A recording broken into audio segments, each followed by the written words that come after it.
आप देख रहे हैं सत्यमेव न्यूज, हमेशा सच के साथ। बहुजन समाज पार्टी बीएसपी की प्रमुख मायावती ने लोकसभा में विपक्ष के नेता राहुल गांधी पर तीखा हमला बोला है। शुक्रवार को उन्होंने कहा कि हाल ही में हुए दिल्ली विधानसभा चुनाव में कांग्रेस ने भारतीय जनता पार्टी बीजेपी की बी टीम की तरह काम किया है, जिसके चलते राष्ट्रीय राजधानी में बीजेपी की जीत हुई है। मायावती ने यह बयान राहुल गांधी के इस दावे के जवाब में दिया, जिसमें उन्होंने कहा था कि अगर मायावती 2024 के लोकसभा चुनाव में इंडिया गठबंधन के साथ होती है तो बीजेपी की जीत संभव नहीं होती। एक्स पर एक पोस्ट में मायावती ने लिखा, यह आम चर्चा है कि इस बार कांग्रेस ने दिल्ली विधानसभा चुनाव में बीजेपी की बी टीम बनकर हिस्सा लिया, जिसकी वजह से बीजेपी सत्ता में आई। अगर ऐसा नहीं होता तो कांग्रेस की हालत इतनी खराब न होती कि उसके ज्यादातर उम्मीदवार अपनी जमानत भी न बचा पाते। उन्होंने राहुल गांधी को नसीहत देते हुए कहा, कांग्रेस के सर्वे सर्वा राहुल गांधी को दूसरों पर, खासकर बीएसपी प्रमुख पर उंगली उठाने से पहले अपने गिरेबान में झांकना चाहिए, या उनके लिए बेहतर होगा। मायावती के बयान को समर्थन देते हुए उत्तर प्रदेश सरकार में मंत्री और सुहेल देव भारतीय समाज पार्टी के नेता ओम प्रकाश राजभर ने भी कांग्रेस और समाजवादी पार्टी सपा पर निशाना साधा। राजभर ने कहा, कांग्रेस और सपा दोनों ही बीजेपी की बी टीम है।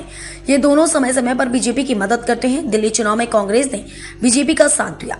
लोकसभा चुनाव के दौरान जब कांग्रेस ने बीएसपी से गठबंधन की कोशिश की तो सपा ने इसका विरोध किया। दिल्ली चुनाव में कांग्रेस को अकेले लड़ने के बजाय समझौता करना चाहिए था। मायावती ने अपने एक्स हैंडल पर लगातार कई पोस्ट कर कांग्रेस को आड़े हाथों लिया।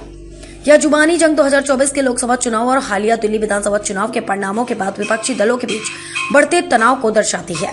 यह बीएसपी ने लोकसभा चुनाव में अकेले दम पर लड़ाई लड़ी और कोई सीट नहीं जीती। वहीं कांग्रेस और सपा ने उत्तर प्रदेश में इंडिया गठबंधन के तहत 43 सीटें हासिल की थी। अब दिल्ली में बीजेपी की जीत के बाद मायावती और राजभर जैसे नेता कांग्रेस की रणनीति पर सवाल उठा रहे हैं। मायावती का यह बयान न केवल कांग्रेस के साथ उनके तर्क रिश्तों को उजागर करता है, बल्कि आगामी राजनीतिक समीकरणों पर भी असर डाल सकता है। वहीं ओम प्रकाश राजभर का बयान सपा और कांग्रेस के बीच गठबंधन की मजबूती पर भी सवाल खड़े करता है। जैसे जैसे 2025 आगे बढ़ेगा, यह देखना दिलचस्प होगा कि विपक्षी दल अपनी रणनीति में कितना बदलाव लाते हैं।